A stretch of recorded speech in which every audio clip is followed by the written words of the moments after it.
Esto es Imagen Empresarial. Le contaba que ayer Citibanamex, el área de análisis, publicaba una nota especial titulada Sobre representación y reforma judicial. Los mercados parecen subestimar sus graves implicaciones y entre las conclusiones dice que hay fragilidad en los pronósticos porque los inversionistas reaccionarían con fuerza a cada cambio relevante de política pública, interpretándolo en sí mismo y como señalización de hacia dónde va el nuevo régimen, y esto podría desencadenar una reacción acumulada de los mercados que hasta ahora se han mantenido contenidos. Y para hablar de ello le agradezco mucho a Nidia Iglesias, directora de análisis político de Citibanamex, que nos tome una llamada. Nidia, gracias, buenos días. Hola Rodrigo, buenos días. Gracias a ti por la entrevista. Oye, pues primero preguntarte cómo, digamos, ¿por qué parecería que los mercados lo han subestimado? Lo que se podría esperar si no lo estuviesen subestimando es que los ajustes en términos de mercados de capital, o sea, me refiero a la bolsa y por supuesto lo que se expresa en el tipo de cambio, tendría que ir con un deterioro más sostenido, porque en el tipo de cambio pues ha sido muy errático, o ¿cómo interpretan que se está subestimando? Sí, efectivamente lo que creemos es que si los mercados hubieran incorporado la magnitud de los impactos potenciales de esta nueva configuración política en el país derivada de la elección reciente, entonces la magnitud de estos ajustes hubiera sido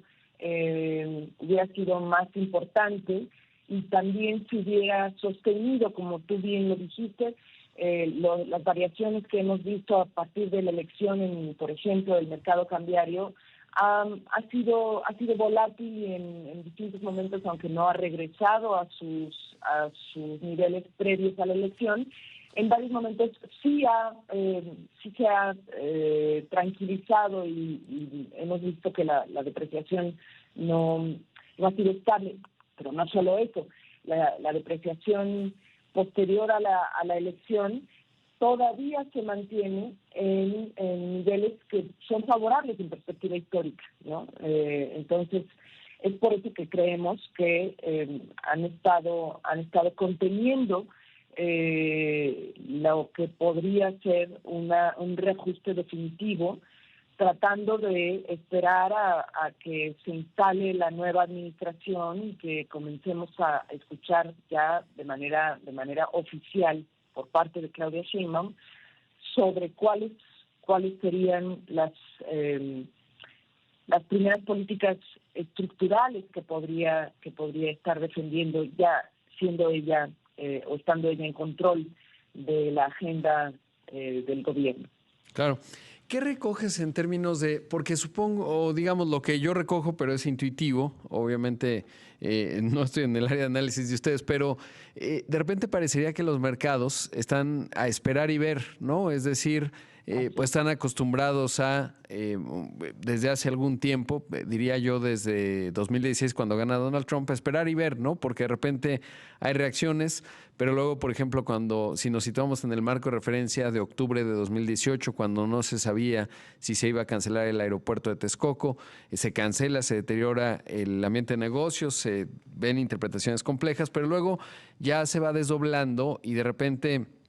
pues vimos esto en donde se veía que el tipo de cambio iba a estar más deteriorado y súbitamente nos encontramos este mismo año, hace unos meses, con un tipo de cambio por debajo de los 17, o sea, el dólar cotizándose por debajo de los 17 pesos. Entonces, como que el mercado de repente me da la impresión que está muy curtido y entonces dicen, pues, quién sabe qué va a pasar, esperemos y esperan, ¿no? Pero, y en ese contexto, preguntarte uno, ¿qué estás recogiendo en esa parte? Pero luego la otra es lo que mencionan, que sin duda, pues hay esta incertidumbre contenida porque están en esperar y ver y de repente puede desencadenarse una reacción acumulada, que es lo que concluyen. Que son dos preguntas en una, pero primero, ¿qué recogen en esta parte de esperar y ver? Y sobre todo, ¿cuál es la magnitud de lo que podría ocurrir en caso de que se diera este tema de reacción acumulada?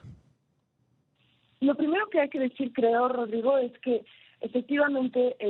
a lo largo de los últimos años, como seguramente muchos de nuestros escuchas lo saben, se ha venido configurando después de la pandemia la expectativa de una transformación muy estructural de la actividad global, derivada de lo que muchos conocen como nearshoring o relocalización. Esa tendencia de retirar actividad de la que se había colocado en China y traerla hacia zonas más cercanas a los mercados de demanda, en este caso el más dinámico, por supuesto, es el de Estados Unidos, y de ahí que la frontera mexicana con Estados Unidos se convierta en un espacio de enorme expectativa de desarrollo. Si esto se realizara, entonces, por supuesto que México tendría una oportunidad, uno de esos momentos, volvería a tener uno de esos momentos como los que representó hace decenios la firma del Tratado de Libre Comercio, y en el pasado el cambio del modelo económico hacia un desarrollo, digamos,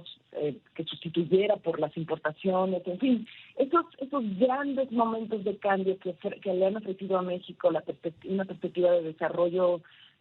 profundo, se repetiría aquí. Creo que es esa expectativa que en esta ocasión ocurriría en un contexto de intensa globalización, la que hace que los mercados le concedan a México la oportunidad de que esperemos a ver si el próximo gobierno ha percibido de esta posibilidad, hace algo por ayudar a que se materialice esa oportunidad, que para los mexicanos, por supuesto, representaría empleo, educación, desarrollo, pero también para los mercados representaría rentas. Entonces, es por eso que están en espera, es por eso que aguantan, digamos, y también porque, como siempre, las decisiones de actores globales están basadas en la comparación. Es decir, que a pesar de que, por ejemplo, en este caso, las condiciones políticas en México pudieran deteriorarse, pudieran incrementar el grado de incertidumbre en términos de entorno jurídico o en términos de la estabilidad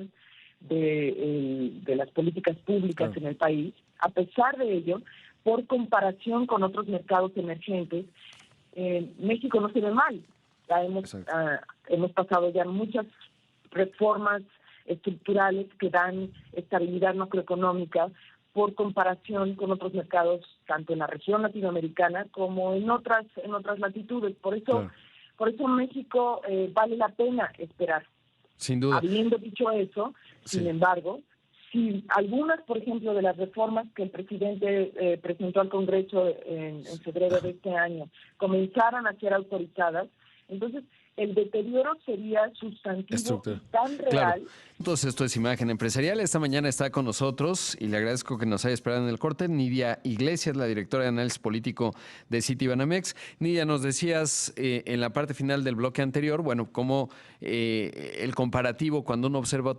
otros países emergentes como Brasil, como Argentina, incluso pensaría como Colombia o Turquía, pues México no se ve tan mal, ¿no? Sobre todo, por ejemplo, ahí está la autonomía del Banco de México, que a pesar de que hay una serie de planteamientos de reforma constitucional para desaparecer a los órganos autónomos, desde el 2 de junio muy temprano, una de las primeras señales que mandó Claudia Sheinbaum fue: no tocaremos la autonomía del Banco de México, y no lo ha hecho el gobierno federal, y eso, por ejemplo, si nos contrastamos contra Brasil, es positivo. Sin embargo, también mencionabas, y hacia allá ibas, en términos de la profundidad de estas reformas y por qué estas, a lo mejor, y ahí es la pregunta, son diferentes a anteriores, porque vimos la reforma, por ejemplo, en materia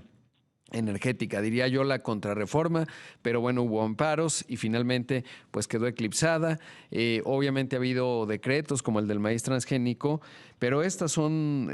reformas profundas que comienzan, y por eso ustedes titulan su análisis sobre representación, que eso da lugar a que puedan avanzar estas reformas constitucionales que planteó Andrés Manuel López Obrador el 5 de febrero. ¿Por qué es distinta estas reformas, particularmente la judicial, que las otras que hemos visto, y por qué ustedes anticipan que esto podría generar una reacción fuerte? Es correcto lo que dices, Rodrigo. Efectivamente, a lo largo de los últimos, particularmente de los últimos 3 años, comenzamos a escuchar de parte de la administración López Obrador su intención de impulsar algunas reformas que coincido contigo, algunas de ellas podrían considerarse contrarreformas de un regreso en algunos de los cambios que el país había autorizado durante los últimos par de decenios más o menos, y que anclan algunas de esas garantías que nos diferencian de otros mercados emergentes, porque le conceden a muchas autoridades autonomía del poder político, porque las vuelven más robustas en términos de su capacidad para regular, para digamos, pautar el comportamiento de actores económicos y sociales en el país. Todas esas intentonas del gobierno de López Obrador por modificar algunas de esas reglas habían sido contenidas por los contrapesos que existen en el sistema político mexicano. Pero las reformas que esta vez propone el presidente delinean un nuevo ordenamiento político. En febrero, cuando el presidente las propuso, todos nos apresuramos a tranquilizar a los mercados y a la inversión local también, diciéndoles que ese tipo de reformas eran inviables porque el presidente no tenía mayorías suficientemente amplias en las cámaras del Congreso como para avanzar reformas constitucionales. Pero justamente el resultado de esta elección, eso parece, le proveerá al presidente, porque todavía será presidente durante septiembre, al presidente López Obrador en septiembre, y después, a partir de octubre, a la hoy presidenta electa Claudia Sheinbaum, los proveerá con mayorías suficientemente grandes como para cambiar incluso la Constitución. Si eso se termina por confirmar, creo que efectivamente mañana escucharemos del Consejo General del INE que el reparto de plurinominales terminará en un número suficientemente grande en la Cámara de Diputados como para configurar una mayoría constitucional, y si hubiera cualquier impugnación por parte de la oposición, la próxima semana el Tribunal Federal, el Tribunal Electoral del Poder Judicial de la Federación, también anticipamos que le confirmaría esa mayoría a la coalición encabezada por Morena, y con esa sobre representación en la Cámara, básicamente se colocaría en la posibilidad de autorizar cambios de toda naturaleza, incluidos aquellos que representan cambios constitucionales. Si esas reformas de febrero, el presidente presentó un paquete de 20, 18 son constitucionales, al menos 6 de ellas, hay varias que son inocuas, pero si al menos 6 de las más estructurales fuesen autorizadas, entonces en México habría un cambio tan profundo del ordenamiento político, de los equilibrios institucionales, que se perderían las garantías de eso que nos vuelve comparativamente mucho más atractivo que otros mercados emergentes. Claro. Y eventualmente podrían los mercados considerar que a pesar de la cercanía con Estados Unidos, el nivel de incertidumbre, la falta de Estado de Derecho, la falta de equilibrios entre poderes, la fuerza de las Fuerzas Armadas entre la sociedad, todos esos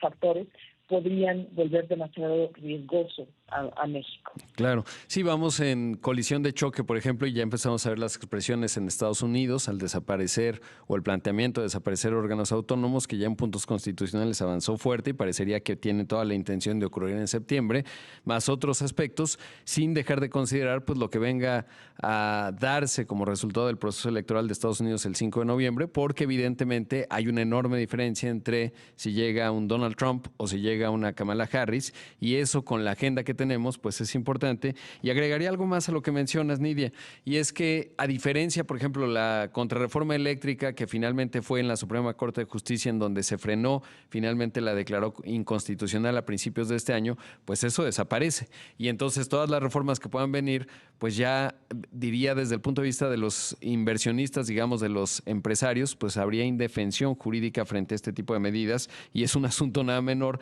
que es totalmente de otra magnitud comparado con otros planteamientos que han hecho. Pero te agradezco mucho, Nidia, y por supuesto lo estaremos observando y sobre todo observando el análisis que ustedes emiten, siempre muy puntual y además diría valiente por los momentos que se viven. Gracias. Gracias a ti, Rodrigo. Buen día. Buen día. Ahí escuchamos a Nidia Iglesias, la directora de análisis político de Citibanamex.